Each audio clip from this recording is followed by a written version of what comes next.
Hello, beautiful souls, and welcome to the Shine Spiritual YouTube channel once again.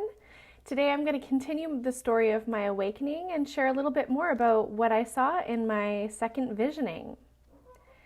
So, if you've watched my first video, you know how my first sort of Kundalini experience happened. But I'd like to add a little bit of detail to it. So be sure to watch my first video first if you haven't already. I wanted to say that the first time I had my intense visioning of the ones and zeros, the dark and light, the duality that we experience in this human life and on this planet, I was also experiencing some physical symptoms at the same time. A heat rising from the base of my spine all the way up to the top of my head at the end. This, of course, happened over a span of hours. So it was a slow rising for me. And that's kind of what got me searching for, oh my gosh, what just happened to me, and where I stumbled upon information about Kundalini awakenings. So if you're not sure what the symptoms of a Kundalini awakening are, there's tons of information online. But what it is, as I explained before, it's that activation of that energy that's coiled at the base of the spine, and it rises up until it meets the pineal gland and activates your third eye or, higher chakras for sure. And so I knew that had started during my first intense visioning session because I felt the heat rising in my body. I could feel like I was burning up by the end of it. I felt like I had the most intense fever. But for some reason I knew that it was okay and that it was going to be okay. And then as soon as the visioning was done, I started to cool right down again. So just know that is one of the symptoms of Kundalini awakening that you might experience, is that rising heat in your body. And it's noticeable. It's not subtle. It was noticeable for sure. The second time I had a very similar experience, intense heat rising, again, up my body over the course of a few hours. But for me, I know when these visions are going to come on, because I start to get a more defined perception, a more crisp picture that I'm looking at. So all of the details that you would normally see when I'm looking at a plant, for instance, on my desk, I could start to see about 10 times more detail. And that's how I know that the visions are going to begin, because I start to get that more intense detail.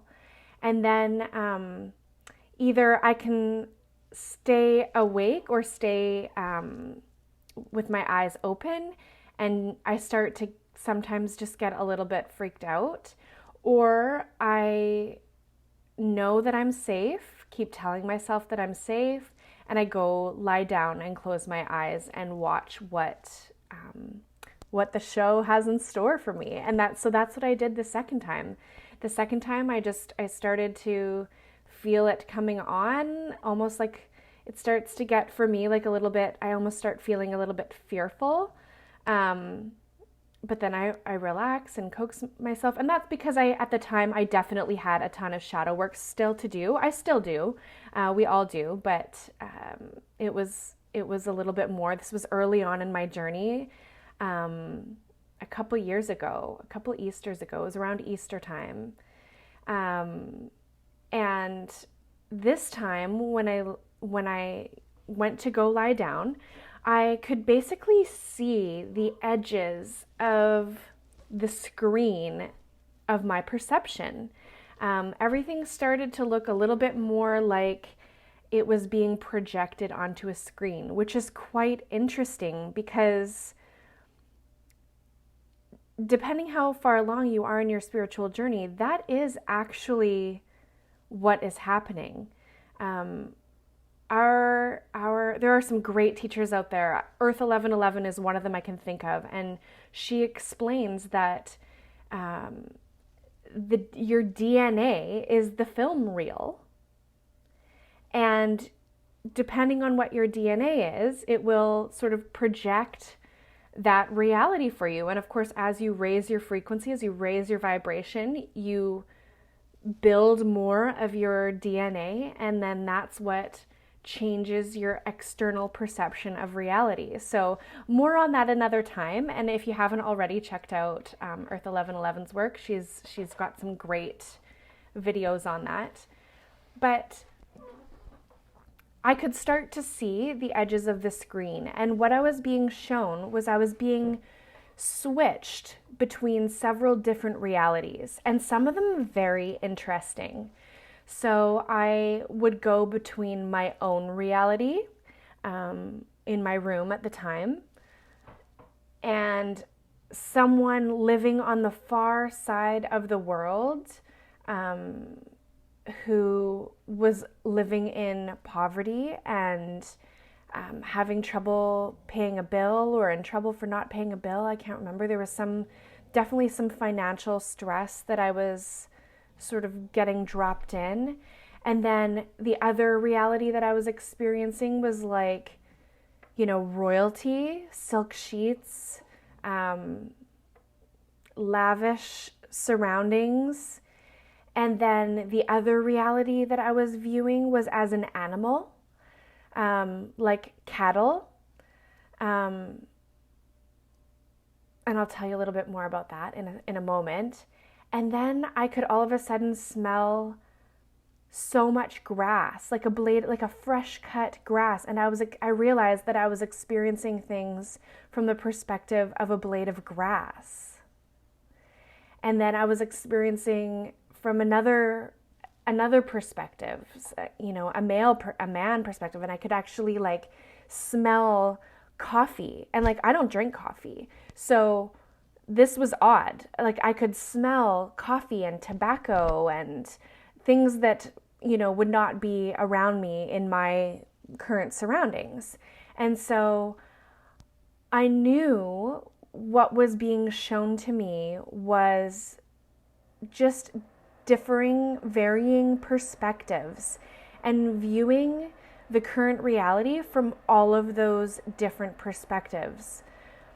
And it was very interesting because despite the very vast differences between the perspectives, I mean, from royalty to a blade of grass, literally, what I realized was that we were all sort of in either a dire or frustrating situation, or had a challenge presented in front of us. And B, I could feel, like even with the blade of grass, I could feel that all those people, including myself, were searching for was unconditional love. Unconditional love. The person who on the other side of the world who, was having a difficult time and financial stresses, and I could feel that all they needed was just for somebody to like say everything was going to be okay, to know that they weren't alone and that they were going to have help. And then, even with the royalty, they didn't want to be alone. They just wanted to be with their loved one, no matter what was going on. They wanted someone to be by their side, someone to talk to, someone to air their feelings to. So did I. I just, I wanted my partner there by my side. I wanted to feel safe, like I wasn't alone. And then when I got into the cattle perspective, it was actually, my dog's here with me and she hears a noise, so you might hear her. Yes, I know, because you were with me when I had this vision, weren't you?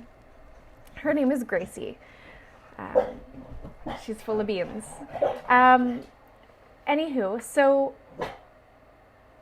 even from the cattle perspective, I could feel like they didn't want to be alone. And in this particular circumstance, and I don't want to upset anybody with this visual, but I was actually going to slaughter when I was experiencing the perspective of the cattle. I was literally like bound, arms and legs bound on some kind of, I don't know, moving belt platform, and I could my dog was lying with me at the time, Gracie, actually at my feet, and I'm glad she barked because she reminded me of this.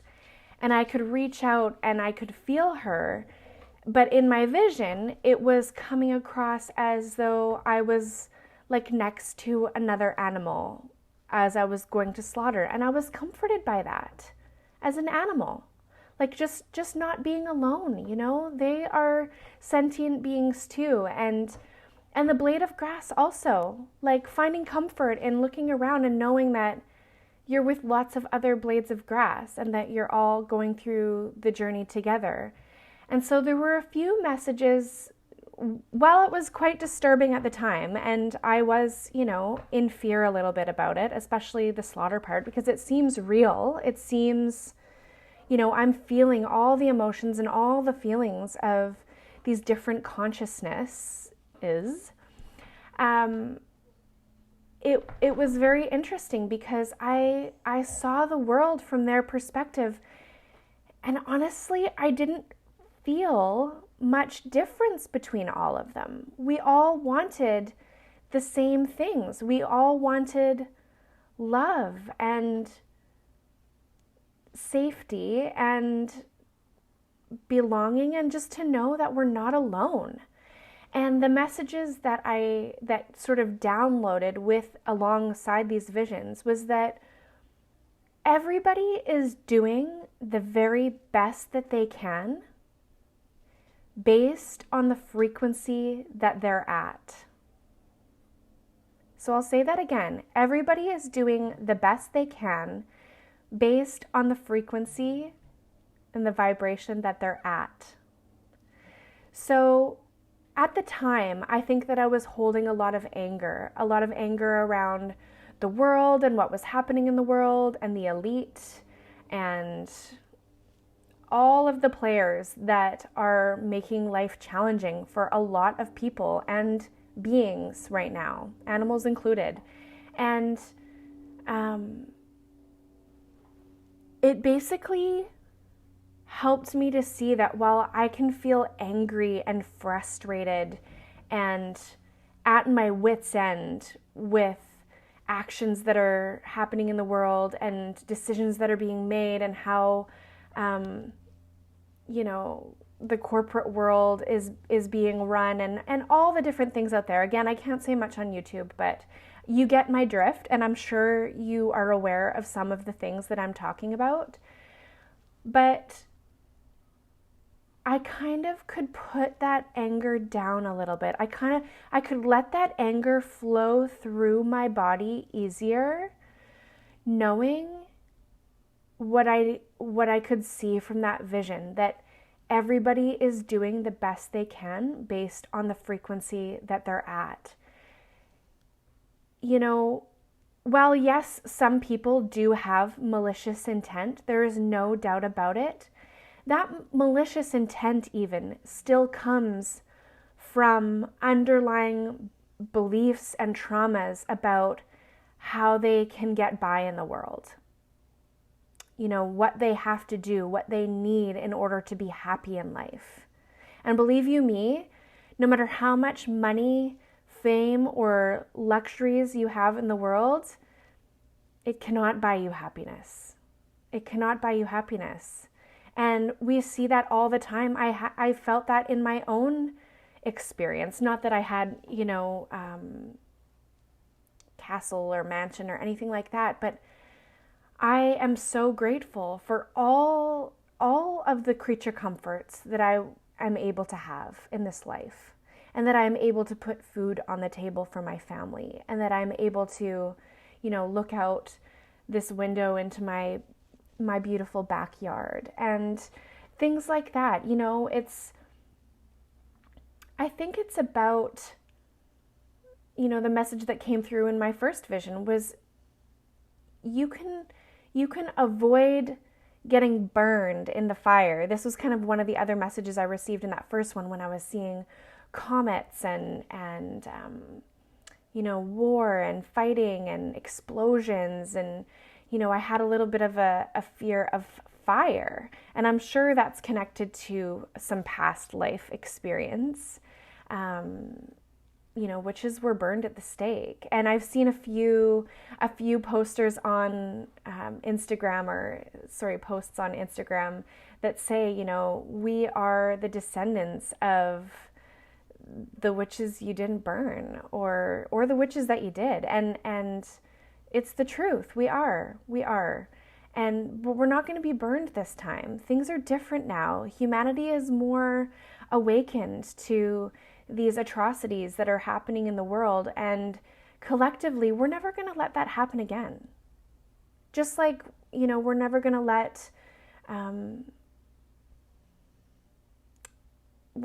let our history repeat itself. And I realize it is repeating itself a little bit in subtle ways, but you'll notice that people are rising up. People are rising up much quicker. And so when I am feeling fearful, when I am feeling afraid that things are going to happen, I put my faith in Source and in humanity too. I have not lost faith in humanity through all the dark things that I've seen. And I've been down every single rabbit hole, trust me.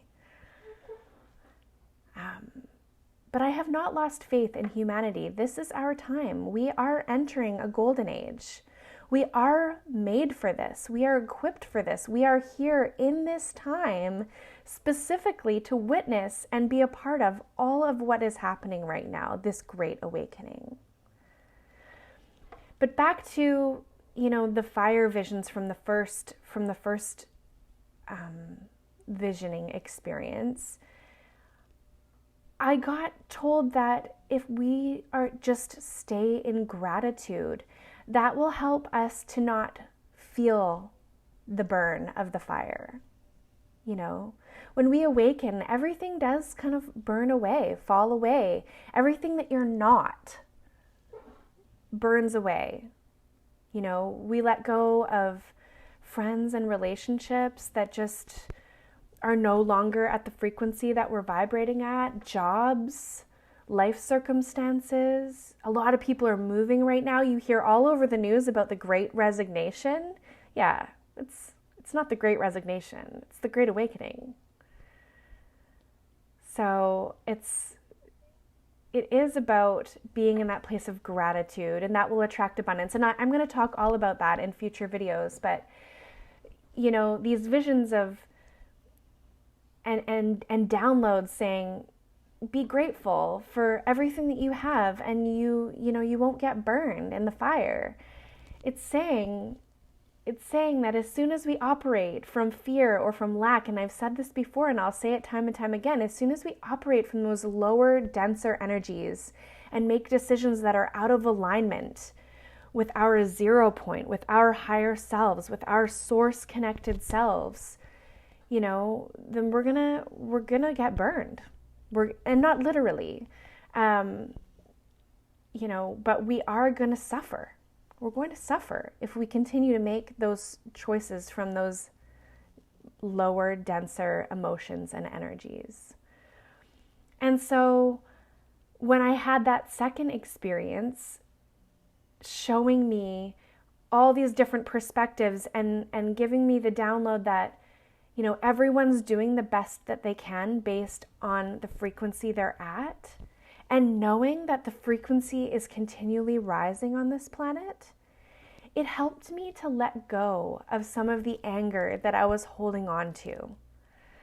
Some of that anger about what's happening in the world. And while I still, it's difficult some days to watch or to think about, I spend less and less time in that place of dwelling and more in that space of being so grateful, and just having humility for everything that I've been able to experience in this life and everything that I've been able to do, and knowing that, if I was hit by a truck tomorrow, that I am living my most authentic life right now. I am to the best of my ability based on the frequency that I am currently at. And that's going to raise. And I'm going to continue to grow. I'm going to continue to do my shadow work. I'm going to continue to ascend and evolve. And in doing so, I am helping the collective, the human collective, evolve as well, and the planet and every living being on it. We're all rising in consciousness together. So just like the experiences from my vision, even none of them were alone. None of them, not a single one. And we're not alone either. We're all doing this together. We are all blades of grass experiencing this together. And everything and everyone is experiencing it from different perspectives and in different ways. And we are all doing the best we can. Even the people out there who you think are the most evil in the world, everybody has trauma. Everybody has stories they tell themselves. Everybody has limiting beliefs. Everybody has limitations that they place upon themselves. And everybody has the free will to break free from those limitations as well.